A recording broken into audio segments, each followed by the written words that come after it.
حیدرآباد کی commissioner task force west zone team نے عوامی صحت کے تحفظ کے لیے ایک بڑی کارروائی کرتے ہوئے باڈی بلڈنگ میں استعمال ہونے والے غیر قانونی سٹیرائڈ انجیکشن فروخت کرنے والے ایک 25 سالہ نوجوان کو گرفتار کر لیا ہے۔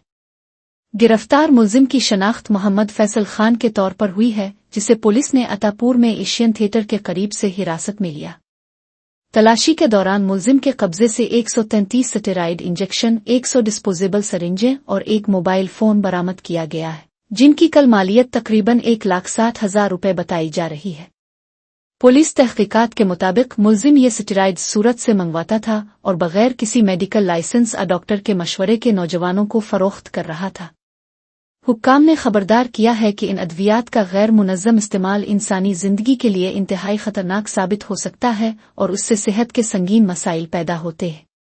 پولیس نے فٹنس کے شوقین نوجوانوں کو مشورہ دیا ہے کہ وہ غیر مجاز ذرائع سے ادویات خریدنے سے گریز کریں اور اپنی صحت کے ساتھ کھلواڑ نہ کریں، جبکہ اس معاملے میں مزید تحقیقات جاری